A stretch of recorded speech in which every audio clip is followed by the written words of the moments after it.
ওং শ্রী গণেশায় নমঃ। মহাকবি গোস্বামী তুলসীদাসের শ্রীরামচরিতমানসের অযোধ্যাকাণ্ড। প্রিয়তম শ্রীরামচন্দ্র রূপ জলের সঙ্গে সম্পর্ক ছিন্ন হতেই এই কর্দমসম আমার হৃদয়ে ফেটে চৌচৌই কেন হয়ে গেল না? তাই আমি জানি যে বিধাতা আমাকে এই দেহ যন্ত্রণা শরীর দিয়েছেন। পাপী জীবদের নরকে যন্ত্রণা ভোগের জন্য যন্ত্রণা শরীর দেওয়া হয়, যা কষ্ট ভোগ সম্পূর্ণ না হলে মরে না।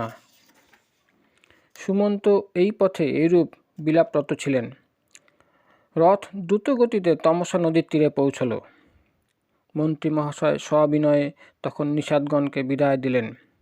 তারাও বিষাদগ্রস্ত হয়ে মন্ত্রী সুমন্তের পায়ে পড়ল আর ফিরে চলল। মন্ত্রী সুমন্ত অযোধ্যায় প্রবেশ করতে সংকোচ বোধ করছিলেন, যেন তিনি গুরু, ব্রাহ্মণ অথবা গোহত্যা করে এসেছেন। এক বৃক্ষতলে বসে তার দিন কাটল। সন্ধ্যা আগমনে তিনি নগরে প্রবেশ করবার সুযোগ পেলেন। অন্ধকারে মুখ লুকিয়ে মন্ত্রী সুমন্ত অযোধ্যায় প্রবেশ করলেন। রথকে রাজপ্রাসাদের দ্বারে দাঁড় করিয়ে তিনি নিঃশব্দে রাজপ্রাসাদে প্রবেশ করলেন। সংবাদ পেয়ে কিছু সংখ্যক প্রজা রাজপ্রাসাদের দ্বারে রথ দেখতে জড়ো হলো। রথটি পরিচিত আর অশ্বগণ অতিশয় ব্যাকুল। এই দৃশ্য দেখে প্রজাগণের অবস্থা রৌদ্রতাপে বিগলিত তুষারসম করুণ হয়ে উঠল। তারা নরনারী নির্বিশেষে সকলে জল থেকে তোলা মৎস্যসম ছটফট করতে লাগল। মন্ত্রী মহাশয় একা ফিরেছেন দেখে অন্তরপুর শোকসন্তপ্ত হয়ে পড়ল। রাজপ্রাসাদ তখন তাদের কাছে প্রেতের নিবাসস্থান হয়ে গেছিল। মন্ত্রী সুমন্ত শুনলেন যে আর্তনাদ করতে করতে রানী সকল প্রশ্ন করছেন। তিনি বাকশক্তিহীন হয়ে পড়েছিলেন। রানীদের উত্তর দেওয়ার ক্ষমতা হারিয়ে ফেলেছিলেন। তিনি কানেও শুনছিলেন না, চোখেও দেখতে পারছিলেন না। অতি কষ্টে তিনি যাকে পেলেন তাকেই শুধালেন, বল রাজামশাই এখন কোথায়? মন্ত্রী মহাশয়কে বিহ্বল চিত্ত দেখে দাসীগণ তাকে রানী কৌশলা দেবীর মহলে নিয়ে গেল। সুমন্ত দেখলেন রাজা মহাশয়কে সুধা ছাড়া চন্দ্রসম লাগছিল, অর্থাৎ জ্যোৎস্না ছাড়া চন্দ্রসম লাগছিল। রাজা মহাশয় মলিন উদাস হয়ে ভূমিতে পড়েছিলেন। তার আসন, শয্যা ও অলঙ্কার কিছুই ছিল না। তিনি ঘন ঘন দীর্ঘ নিঃশ্বাস ফেলে চিন্তাসাগরে মগ্ন হয়েছিলেন। তাকে দেখে স্বর্গের অধিকার হারা যযাতির কথা মনে পড়ে যায়। ক্ষণে ক্ষণে রাজা মহাশয় দীর্ঘ নিঃশ্বাস ফেলছিলেন। তার অবস্থা তখন গৃধরাজ জটায়ুর ভ্রাতা সম্পাতির ডানা দগ্ধ হয়ে গিয়ে ভূমিতে পড়ে যাওয়া সম ছিল। রাজা মহাশয় বারে বারে রাম রাম, হা প্রিয়তম রাম বলে যাচ্ছিলেন, আর মাঝে মাঝে হা রাম, হা লক্ষণ, হা জানকী বলছিলেন। মন্ত্রী সুমন্ত রাজা মহাশয়কে দেখতে পেয়ে তাকে দণ্ডবৎ প্রণাম নিবেদন করে বললেন, মহারাজের জয় হোক, মহারাজ দীর্ঘজীবী হন। মন্ত্রীর কণ্ঠস্বর শুনেই রাজা মহাশয় ব্যাকুল চিত্ত হয়ে বললেন, সুমন্ত, বলো রাম কোথায়? রাজা মহাশয় সুমন্তকে বুকে জড়িয়ে ধরলেন, যেন নিমজ্জমান ব্যক্তি ভেসে থাকবার একটা অবলম্বন খুঁজে পেল। অতঃপর মন্ত্রী সুমন্তকে সস্নেহে কাছে বসিয়ে সজল নয়নে রাজা মহাশয় জিজ্ঞাসা করলেন, হে আমার প্রিয় সখা, শ্রীরামচন্দ্রের কুশল বার্তা বলো। শ্রীরামচন্দ্র, লক্ষ্মণ ও সীতা এখন কোথায়? তাদের ফিরিয়ে আনতে পারলে না তারা বনবাসেই চলে গেল? রাজার প্রশ্ন সকল শ্রবণ করে মন্ত্রী সুমন্তর নয়নযুগল অশ্রুপূর্ণ হয়ে উঠল। শোকাকুল রাজা আবার জিজ্ঞাসা করলেন, আরে সীতা, রাম ও লক্ষ্মণের বার্তা তো বলো। তখনও রাজা মহাশয় শ্রীরামচন্দ্রের রূপ, গুণ, সদাচার ও স্বভাবের কথা স্মরণ করে বিভোর ছিলেন। তিনি আবার বলতে লাগলেন, আমি রাজা করে দেওয়ার কথা দিয়ে তাকে যখন বনবাস দিলাম, তখন তার মুখে হর্ষ বা বিষাদ কিছুই দেখলাম না। এমন পুত্রের সঙ্গে বিচ্ছেদের পরেও আমার প্রাণ দেহ ছেড়ে গেল না। আমার মতো পাপিষ্ঠ বোধহয় আর কেউ নেই। হে সখা, শ্রীরামচন্দ্র, জানকী ও লক্ষ্মণ যেখানে আছে আমাকেও সেইখানে নিয়ে চলো, নয়তো এইবার বোধহয় আমার প্রাণ দেহ ছেড়ে যাওয়ার জন্য প্রস্তুত হচ্ছে। রাজা বারে বারে মন্ত্রীকে বলতে লাগলেন, আমার প্রিয়তম পুত্রদের কথা তো বলো। হে সখা, তুমি এখনই ব্যবস্থা করো যাতে আমি শ্রীরামচন্দ্র, লক্ষ্মণ ও সীতাকে চোখে দেখতে পাই। মন্ত্রী ধৈর্য ধারণ করে সবিনয়ে বললেন, মহারাজ, আপনি তো পণ্ডিত ও জ্ঞানী। হে দেব, আপনি শৌর্য বীর্য সম্পন্ন ও উত্তম ধৈর্যবান ব্যক্তিত্ব। আপনি সতত সাধু সেবনে তৎপর ছিলেন। জন্ম মৃত্যু, সুখ দুঃখ, ভোগ লাভ ক্ষতি, প্রিয়দের সঙ্গে মিলন বা বিচ্ছেদ, এই সকল হে প্রভু কাল ও কর্মের অধীন থেকে রাত্রি ও দিনসম চক্রাকারে ঘটতেই থাকে। মূর্খগণ সুখে আনন্দিত এবং দুঃখে কাতর হয়ে থাকে, কিন্তু ধীর ব্যক্তি তা সমান জ্ঞান করে থাকেন। হে সকলের হিতাকাঙ্ক্ষী মহারাজ, বিবেক বিচার করে ধৈর্য ধারণ করুন, শোক পরিহার করুন। শ্রীরামচন্দ্রের অবস্থানের প্রথম ও দ্বিতীয় দিন যথাক্রমে তমসা ও গঙ্গা নদীর তীরে কেটেছে। সীতাদেবীর সঙ্গে ভাতৃযুগল স্নান করে জল খেয়ে কাটিয়েছেন। কেবট নিষাদরাজ তাদের খুব সেবা করেছেন। সেই রাত্রি তাদের শৃঙ্গবেরপুরে কেটেছিল। দ্বিতীয় দিন প্রত্যুষে বটের আঠা আনালেন, আর তা দিয়ে ভাতৃযুগল মস্তকে জটাজুটের কিরীট তৈরি করে নিলেন। অতঃপর শ্রীরাম সখা নিষাদরাজ গুহক নৌকার ব্যবস্থা করলেন। প্রথমে সীতাদেবীকে তাতে তুলে তারপর শ্রীরামচন্দ্র স্বয়ং উঠলেন।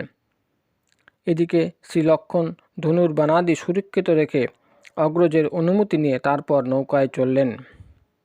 আমাকে অতিশয় ব্যাকুল হতে দেখে শ্রীরামচন্দ্র ধৈর্য ধারণ করে মৃদুস্বরে বললেন, হে তাত, পিতাকে আমার প্রণাম দেবেন, আর আমার হয়ে বারে বারে তার শ্রীপাদপদ্ম ধারণ করে সবিনয়ে বলবেন, হে পিতৃদেব, আপনি আমার জন্য একটুকু চিন্তা করবেন না।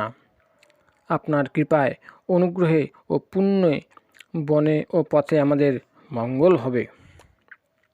হে পিতৃদেব, আপনার অনুগ্রহে আমি বনেও সর্বপ্রকারের সুখ পেতেই থাকব, আর শেষে আপনার আদেশ উত্তম রূপে পালন করে আপনার শ্রীচরণ দর্শন করবার জন্য নির্বিঘ্নে ফিরে আসব। মাতাদের চরণে পড়ে তাদের সান্ত্বনা দিয়ে সান্ত্বনা করবেন। তুলসীদাস বলেছেন যে, শ্রীরামচন্দ্র আরও বললেন, আপনার সততই চেষ্টা থাকবে যাতে পিতৃদেব কৌশলরাজ কুশলে থাকেন। গুরুদেব বশিষ্ঠদেবের শ্রীপাদপদ্ম বারে বারে ধারণ করে আমার এক বিশেষ অনুরোধ নিবেদন করবেন। কৌশলরাজ পিতৃদেবকে এমনই উপদেশ দিবেন যাতে তিনি আমার চিন্তা যেন না করেন। হে তাত, প্রজাদের ও আত্মীয় স্বজনদের আমার হয়ে সবিনয়ে অনুরোধ করবেন। আমার সর্বশ্রেষ্ঠ মঙ্গলাকাঙ্ক্ষী সেই যে মহারাজকে সতত সুখী রাখবার চেষ্টায় নিত্যযুক্ত থাকবে। ভরত ফিরে এলে আমার বার্তা তাকে দেবেন। রাজপদ লাভ করেও নীতিতে অবিচল থাকতে হবে। কায় মনোবাক্যে প্রজাদের পালন করবে, আর সকল মাতাদের সমান মর্যাদা দান করে সেবা করবে। হে ভ্রাতা, পিতা মাতা ও স্বজনদের সেবা করে ভ্রাতৃত্ববোধকে শেষ পর্যন্ত নির্বাহ করে যাবে। হে তাত, রাজাকে অর্থাৎ পিতৃদেবকে এমনভাবে রাখবে যাতে তিনি যেন কখনো কোনোভাবে আমার জন্য চিন্তিত না হয়ে পড়েন। শ্রীলক্ষ্মণ একটু কঠোর কথা বলে ফেলেছিলেন, কিন্তু শ্রীরামচন্দ্র তাকে বিরত করে আমাকে দিয়ে বারে বারে শপথ করিয়ে বললেন যেন আমি লক্ষ্মণের ছেলে মানুষের কথা বলে না ফেলি। সীতাদেবীও প্রণাম করে কিছু বলতে শুরু করেছিলেন, কিন্তু ভাবাতিশয্যে তা বলতে পারেননি। তার বাকরোধ হয়ে গিয়েছিল, নয়নযুগল সজল হয়ে উঠেছিল, আর অঙ্গে রোমাঞ্চ অনুভূতি দেখা দিয়েছিল। তখনই শ্রী রঘুবরের মনোভাব বুঝে কেবট ওপারে যাওয়ার জন্য নৌকা ছেড়ে দিল। এইভাবে রঘুকুল তিলক শ্রীরামচন্দ্র চলে গেলেন। আমি বুকে বজ্র রেখে দাঁড়িয়ে তা দেখতে থাকলাম। জীবিত থেকে শ্রীরামচন্দ্রের এই বার্তা নিয়ে ফিরে আসা যে আমার পক্ষে কত কষ্টকর ছিল তা সহজেই বুঝতে পারছেন। মন্ত্রী আর কিছু বলতে সক্ষম হলেন না। তিনি ক্ষতি, গ্লানি ও চিন্তায় বশীভূত হয়ে পড়লেন। সারথি সুমন্তর কথা শুনেই রাজা ভূমিতে লুটিয়ে পড়লেন। তার বুকে তখন অতি ভয়ানক প্রদাহ। ব্যাকুল চিত্তে তিনি ছটপট করতে লাগলেন। তার অবস্থা বর্ষার প্রথম জলের স্পর্শ লাভ করে মৎস্যসম হল। রানীগণ বিলাপ করতে করতে রোদনাকুল হয়ে পড়লেন। সেই সমস্যা বর্ণনাতীত জটিল হয়ে পড়েছিল। বিলাপ বচন সকল এত করুণ অবস্থা সৃষ্টি করেছিল যে তা দেখে দুঃখিত হয় আর ধৈর্যচ্যুতি ঘটে। মহারাজের অন্তরপুরের রোদন ও বিলাপ ধ্বনি সমগ্র অযোধ্যা নগরকে শোকাকুল করে দিল। মনে হচ্ছিল যেন বিশাল পক্ষী সমাবেশের উপর রাত্রিকাল অকস্মাৎ ভয়াবহ বজ্রপাত হয়েছে। বিশাল পক্ষী সমাবেশের উপর রাত্রিকালে অকস্মাৎ ভয়াবহ বজ্রপাত হয়েছে। রাজা মহাশয়ের প্রাণ তখন কণ্ঠাগত হয়ে গেল। তিনি মণিহারা ফণিসম ব্যাকুল হয়ে পড়লেন। তার ইন্দ্রিয় সমুদায় একে একে নিস্তব্ধ হতে লাগল। তার অবস্থা তখন জলবিহীন জলাশয়ের কমলবনসম। মহারানী কৌশলা যখন দেখলেন যে মহারাজ দুঃখে অত্যন্ত কাতর হয়ে পড়েছেন, তিনি বুঝতে পারলেন যে সূর্যবংশের সূর্য অস্তাচলে গমন করতে উদ্যত হয়েছেন। তখন শ্রীরামজননী কৌশলা চিত্তে ধৈর্য ধারণ করে সময়ানুকূল কথা বললেন। তিনি বললেন, হে নাথ, ভেবে দেখুন, শ্রীরামচন্দ্রের সাময়িক বিচ্ছেদ এক সাগর। সেই অপার সমুদ্রে অযোধ্যা একটি জাহাজ, যা কর্ণধার রূপে আপনি নিয়ন্ত্রণাধীন। প্রিয়জন সকল অর্থাৎ আত্মীয় স্বজন ও প্রজাকুল যাত্রীরূপে সেই জাহাজে আরূঢ়। আপনি ধৈর্য ধারণ করলে সকলেই সেই দুস্তর সাগর লঙ্ঘন করতে সমর্থ হবে, অন্যথায় সকলেই ডুবে মরবে। হে প্রিয় পতি দেবতা আমার মিনতি শুনে ধৈর্য ধারণ করুন। তাহলেই আবার একদিন আমরা শ্রীরামচন্দ্র, লক্ষ্মণ ও সীতাকে কাছে পাব।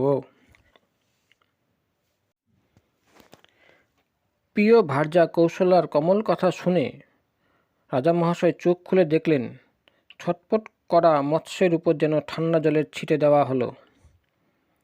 ধৈর্য ধারণ করে রাজামহাশয় উঠে বসলেন আর বললেন, সমুদ্র, বলো, কৃপালু শ্রীরামচন্দ্র কোথায়? লক্ষ্মণ কোথায়? স্নেহী রাম কোথায়? এবং আমার প্রিয় পুত্রবধূ সীতা কোথায়? রাজা মহাশয় ব্যাকুল হয়ে নানা রূপ খেদোক্তি করতেই থাকলেন। রাত্রি যুগসম দীর্ঘ মনে হতে লাগল। তা যেন আর শেষ হতে চাইছিল না। তখন রাজার অন্ধমণির শ্রবণকুমারের পিতার অভিশাপের কথা মনে পড়ল। তিনি তখন সেই কাহিনী সবিস্তারে কৌশল্যাকে বললেন। সেই ঘটনা বর্ণনা করে রাজা মহাশয় ব্যাকুল হয়ে উঠলেন আর বললেন, ধিক সেই জীবন যা আমার প্রেম প্রীতির বন্ধনকে স্বীকার করে না। শ্রীরামচন্দ্র ছাড়া জীবনযাপনে আমাকে ধিক। আমি আর এই দেহ রেখে কি করব? হা, রঘুকুলকে আনন্দ দানকারী আমার প্রাণপ্রিয় রাম, তোমায় ছেড়ে অনেক দিন কেটে গেল। হা জানকী, হা লক্ষ্মণ, হা রঘুবর, হা পিতার চিত্তরূপ চাতকের হিতাকাঙ্ক্ষী মেঘ। বারে বারে রাম নাম উচ্চারণ করতে করতে মহারাজ দশরথ রাম বিরহে দেহত্যাগ করে অমৃতলোকে গমন করলেন। রাজা দশরথের জন্ম ও মৃত্যুর ফল লাভ হলো। তার নির্মল যশগান সকল ব্রহ্মাণ্ডে পরিব্যাপ্ত হলো।